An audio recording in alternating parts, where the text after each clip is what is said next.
Hello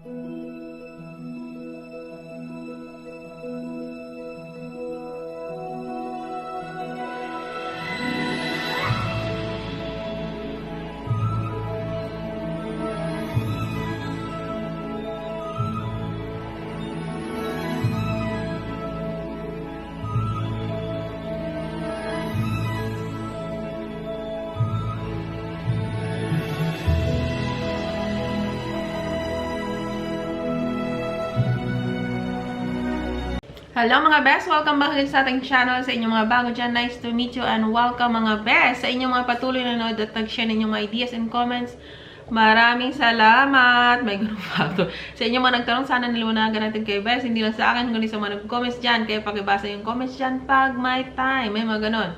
Shoutout sa inyong lahat mga best. Sana nasa healthy, happy, and safe life kayong lahat mga best. At sana ibalik na ni Lord sa normal ang buong mundo mga best. Sana magpatawad sa tayo sa ating mga kasalanan. At magpasalamat tayo mga best sa lahat ng meron tayo. In Jesus' name, Amen. Shoutout sa inyong lahat. And the topic for today, hindi na ako magpaligoy-ligoy pa kasi tanghali na best. At nandito yung mister ko sa tabi ko. Kasi gusto niyang kumain at manood ng TV. May ganong factor best. At ang ingay ng washing machine doon sa labas. So, magbabasa tayo mga best ng ating kapatid. Babasahin natin yung sitwasyon niya. Huwag na natin banggitin yung pangalan niya for the privacy. So, for those who don't understand Tagalog, so the topic for today is about our Filipino friend. Our Filipino friend. So, kapatid natin na he had an AFAM which is 70 years, AFAM or a foreigner who's already 70 years old. And she's not sure if the AFAM is serious to her because the AFAM was, she found out that the AFAM was sending money to the other Filipina, and the AFAM was living with her for 3 months, and he cannot go back to his country because of the, the crisis or the lockdown. So the AFAM is staying in her house, and she found out that the AFAM is hiding something to her. So we have to find something. So that's the topic for today mga best. Just for those who don't understand Tagalog, I'm gonna speak Tagalog because it's easy for me to explain and share my thought. So even though the foreigner is already 70 years old, but he's still trying to play games. So mga ganong factor best. So magtagalog na ako best para mas madali. English pa tayo. Nandito yung mister ko nakikinig kung inaayos ko ba yung English ko. Kasi naiintindihan yung English. So that's a good thing for those who don't understand Tagalog. That's why I speak a little bit English for you to have an idea what I'm talking about. So this is the topic for today. So we're gonna share our thoughts, opinions for our kapatid or sister that she could learn something from us. May ganong factor. So basahin natin mga best. Good morning po ma'am. Huwag na ma'am sis, hindi bagay sa akin. Masali na lang. So dear Ate Sally, dinagdagan ko best. Ganyan ko yung feeling ko eh. Mga ganong factor. Feel ko mga ganong factor. Good day, Ate Sally. Good morning. Good morning. Please po, I need your advice. May AFAM po ako. Nagkakilala po kami sa Facebook. So, this AFAM, they meet each other through Facebook. He's already 70 years old. Naku, nakapag-English ako. Nandito ko si Mr. ko.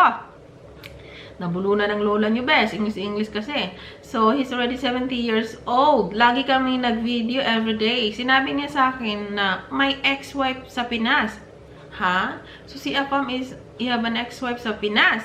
At they're already divorced 3 years ago. So, that's a kind of thing. Mas Englishin ko ng konti best. Kasi nakikinig talaga yung asawa ko. Nandito sa tabi ko. So, this AFAM already had an ex-wife in the Philippines. And they're already divorced for 3 years ago.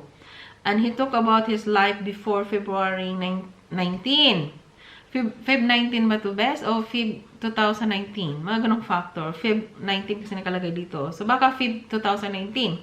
So, nag-meet kami. Sinundo ko siya in the airport with my 2 kids. And diretso kami sa hotel. 8 days kami sa hotel. After bakasyon kami sa Bohol. 2 weeks after, balik kami sa Manila. Kasi uwi na siya sa country ni AFAM. Pero, dahil hindi siya nakapag-flight, kasi canceled. Naabutan siya ng lockdown. So, may tindahan kasi ako. Kaya every mag-grocery ako, lagi siyang kasama. So, naghintay siya sa labas ng grocery. Yung grocery, yung may Western Union sa labas. At may malapit din sa bangko everyday. So, hindi everyday. Mag-ulitin ko nga, bes. Nandiyan ka sa asawa ko eh. So, sabi niya, so, lagi ka nag-grocery, bes, kasi meron kang tindahan. And every time na nag-grocery ka, kasama mo si Afam. Sa labas ng grocery, merong Western Union doon. At malapit din yung bangko. So, every mag-withdraw niya, sa bangko, every withdraw niya, kasama ka. So, kasama ako. One time, sinabi niya sa akin, magpadala siya sa friend niya kasi nag-chat daw walang pambili ng pagkain sa anak ni girl kasi lockdown. Sa Bulacan yung girl na yung nag-meet sila last year. So si Apa meron din palang ka-meet last year. So sinamahan ko siya. Pumunta kami sa Western Union. Nagulat ako. Lumabas siya sa Western. Tinawag niya ako kasi bawal kasi papasok sa Western kung walang transaction. Oh my God. So, pinapasok ako sa employee ng Western Union. Sabi, ma'am, pwede bang name mo ilagay sa sender? Kasi hindi pwede si Afam. Kaya ako naman gaga. Pumayag ako na name ko ang sender. So, nalilito ako, bakit si Afam hindi pwedeng mag-send sa friend niya na taga Bulacan? Bakit kaya? Nung umuwi kami sa bahay, ako ay naliligo. Pagkatapos ko naligo, pumasok ako sa kwarto, nakaupo siya sa kama. Nakatalikod. Hindi niya alam na nakasilip ako. Sinya picture yung number ng Western Union sa Messenger. So, nakita mo, best. Sinisend niya yung number ng Western Union. Ganun, may patago talaga si Apam. By Messenger. Hindi niya alam na nasilip ko yung. Kaya ako, dali-dali ko open ang Facebook ko. Pero pag open ko sa Messenger niya, hindi siya active. Kaya dalawa siya, ano ba yan? Kaya doon nalaman ko na may dalawa siyang Facebook account. Oh my God, the foreigner is hiding too much for you. So, kaya nung time na yon hindi ko siya pinansin. Maghapon ako nag-prepare ng dinner. Maghapon akong hindi nag-prepare ng dinner. So, because you're hurt. Nasaktan ka, bes. Diyan ang Mr. ko, bes, nakinig. So, umiyak ako dahil sinungaling siya. So, you cried too much because the Afam is lying to you. So, you got hurt. So, kaya nahalata siya. Sabi niya, friend daw niya, naawa daw siya sa bata, walang pagkain. So, the foreigner who's 70 years old, sending money to another Filipina, and because he cannot send it to the employee from Western Union asks you that you have to be in your name instead of the name of the foreigner. So it's gonna be your name because the foreigner is not allowed to send that money. So it's gonna be your name. So the Afam is hiding to you, and he said that the girl is just a friend, and the friend of that girl don't have money to buy something for her child. So that's why he's sending his support to this girl. What a mess, ganong factor. So, pasaway talaga, best. Kaya doon nalaman nalaman mo na dalawa yung FB account niya. So, hindi ka nag-prepare ng pagkain, ganon, nahalata niya. So, sabi niya, friend nga lang daw niya yon. So, until now, nawala na yung tiwala ko sa kanya. So, from now on, you don't trust him anymore. So, sinabi ng friend sila, 3 months na kami kasama. So, first time niya sinabi, best, magkasama na kayo in 3 months. If you don't find it, he don't gonna tell you. So, he's lying to you. So, 3 months na kami kasama sa bahay kasi lockdown. Wala pa biyahe para sa Sydney. Pag natulog ako, mga 7 p.m., pagising ko mga 11, so, sarap ng tulog mo, bes. Mahaba yung tulog. Sana all. May ganun factor. May kausap siya sa phone. So, nahuli mo naman. Si Apa may kausap sa phone. At hindi ko rin makita tong phone niya hawak lagi sa bag, nakatago. So, marami talagang tinatago si Afam, best. Yung may tinatawagan siya at hindi mo rin mahuli yung cellphone niya kasi nandyan sa bag, nakatago. So, yun. Isang beses, sinabi ko, darling, can we take a picture? Sinabi mo sa kanya, darling, we take a picture gamit ang CP mo. Para remembrance natin. So, Englishin ko yun, best, nakinig yung Mr. Koso. So, you told your Afam or your foreigner, darling, can we take a picture using your cell phone as our remembrance because of our 1-year anniversary? My God, isang taon na kayo, best. 1-year anniversary, May 11 is your 1-year anniversary. And the foreigner said, no, my phone cannot take a good picture and you said, what? Your cell phone is Apple. The brand is Apple. So, that's a good quality. Normally, good quality. So, hindi maganda daw. So, anong gagawin ko? Serious ba si Apam sa akin, best? Diretsoin kayo sa best. Hindi yan serious sa'yo, best. Talagang, hindi yan. Napakadaming problema binigay niya sa'yo. Napakalaking kumbaga, binigyan niya sa'yo ang buong mundo. So, pasan mo ang buong mundo ngayon. So, nako, ngayon pa lang, isang advice ko talaga sa'yo, layuan mo yan. Habang maaga pa, layuan mo yan. Hanapin mo yung totoong kaligayahan.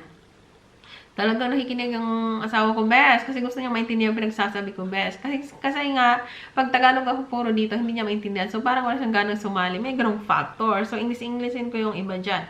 So, the foreigner is hiding too much to you. He's already 70 years old, but he's lying to you. In that three months you're together with each other, he's hiding. If you don't find it yourself, then he's still don't gonna tell you the truth. That he said that he's sending money to the girl to help, and the girl is just a friend. Yeah, and he is not allowed to send money, and that's why he have to use your name as a sender. So in your part, that really hurts. You know that he's hiding too much on you. May mga ganong factor, best. English talaga tayo, best. Kasi nakinig yung natin, yung mga judge, may ganong factor. So, yung apa mo, best talagang masyado siyang hiding too much. And from my straight answer to you is you have to stay away from that. You have to find people who really care for you, who really trust you, and who believe in you. You deserve to be happy in this world. May ganong factor. Best Tagalogin yan. Pasaway talaga yung, nakinig talaga yung master ko. So, advice ko sa iyo, bes, hindi talaga yan seryoso. Sinaktan ka ng sobra. Kumbaga, sobra-sobra yung pananakit sa iyo. Nakitira na sa iyo ng 3 buwan, magkasama na kayo. Kung hindi mo sariling nahuli ang mga ginagawa niya, hindi pa rin siya magsasabi sa iyo. Yung cellphone niya na maganda naman yung brand, hindi daw kayo mag-picture dyan kasi pangit na yung resulta niyan. So, ganon, kung sa ganyan lang sagot, best. Kung mahalaga sa kanya, walang pakialam kung anong pangit yung resulta, magpipicture kayo. So, may tinatago talaga siya. So, natutulog ka ng 7 o'clock hanggang 11 o'clock. Pagkagising mo, may tinatawagan siya na huli mo. Hindi mo naman makita-kita kasi nga, nakatago palagi yung cellphone sa bag niya. At yung sinisend pala niya yung number ng Western Union at binuksan mo yung Facebook, hindi siya online. So, ibig sabihin, 2 ang Facebook account na ginamit niya. So, marami talaga siyang tinatago sa iyo, best. Tsaka yung sa edad niya, best. Hindi na siya bata. Kung ano bang ginagawa niya, naglalaro siya. Nagano siya, dubli-dubli na kayo. Ano ba yan? Ngayon pa lang, best, sayang yung oras mo dyan. Sinasaktan ka na. Kumbaga, pinapakita na niya na wala kang silbi. Obvious na obvious, best, wala kang silbi. Wag mong ipilit yung sarili mo, best, sa taong wala kang silbi. Maraming apam dyan na mamahalin ka, tatanggapin ka ng buo at ibibigay sa iyo ng pagmamahal na hinahanap mo. Deserving mo yan. Itong ganito, best, sinasaktan ka lang. Ba't ka nagsayang ng oras mo dyan? May mga ganung factor. So, ngayon pa lang, ang sagot ko siya, hindi yan seryoso sa'yo, best. Kung ngayon mag-desisyon ka na, alamin mo, mahalin mo sarili mo. Maraming nagmamahal sa'yo, so doon ka sa mga tao nagmamahal sa'yo. Yung mga ganyan, wala kang silbi, wala kang halaga. Maraming tinatago sa'yo. Kasi walang tiwala niya sa'yo. At saka talagang ayaw pa niya ikaw na mawala. Kaya ganyan ang ginagawa niya, patago siya. So ngayon pa lang dapat alam mo na, best, ang desisyon mo ay wala ka talagang sa kanya. Wala kang silbi sa kanya. Obvious naman eh. Kahit picture nga lang, hindi nga niya magawa. So, ngayon pa lang mag-decide ka na, best. Maghanap ka ng ibang mamahalin ka, mga ganong factor. Yun lang ang advice ko sa iyo. Maraming salamat sa iyo, best, at sa mga nanood dyan. Kung meron kayong ganyan na sitwasyon, naku, best, sumali kayo dito sa dating site para hindi makahanap ng ganyang klaseng sitwasyon o para hindi masaktan. Kung mag-adresin ko na, sumali kayo sa dating site para makahanap ng tamang afam. Pero kung ganyan naman ang sitwasyon, huwag niyo na sayangin ang oras niyo, best. Maghanap kayo ng iba. Marami dyan at deserving niyo makahanap ng matino. Kasi kung nandyan na kayo sa pasaway na, nandyan pa rin kayo, tuloy-tuloy nyo pa rin, kasalanan nyo na rin yan, best. Bakit? Kayo ang pumili sa desisyon na yan, hindi ang ibang tao. So, desisyon nyo ang masusunod. So, ngayon pa lang, best, mag-desisyon ka na. Humanap ka ng taong magmamahal sa'yo. At ngayon, para makawala ka, is i-focus mo yung sarili mo sa mga taong nagmamahal sa'yo. Mga ganong factor. Good luck sa'yo, best! So, huwag kayong mag-alala dyan. Sa mga may kachat dyan na kahit ang afam nyo is may edad na, hindi ibig sabihin na may edad yan, is seryoso yan. Marami dyan is gusto lang na mag-enjoy lang yung sa life nila habang buhay pa sila. Mga ganong factor, best. Kung isa ka sa na ano nila, kawawa ka. So, huwag kang magpa-auto best. Huwag mong sayang ang sarili mo. Dapat mauta ka rin. Kasi sayang ang panahon kung ibabad mo sa taong pasaway. Good luck sa iyo, best. At good luck sa inyong mga may kaparehang sitwasyon. Maghanap na kayo ng iba. And shoutout sa inyong lahat. Maraming salamat sa pag-share, best. Gutom na yung Mr. ko. So, susunod na lang yung ibang comment. Ikutin ko lang muna to para sa inyong manonood ngayon. Maraming nasasaktan. Talagang nakafocus siya sa broken heart. Meron din siyang medyo okay yung sitwasyon. Pero mostly broken heart talaga siya. So, kayong mga nasaktan, huwag kayong mag-alala. Lumayo kayo sa mga pasaway niyong AFAM best. Maghanap kayo ng iba. Yun lang yung paraan doon. Para magkahanap kayo ng tamang AFAM, maghanap kayo ng iba. And pray to God. God will make a way and God make all things possible. In Jesus' name, Amen. Have a nice day and God bless.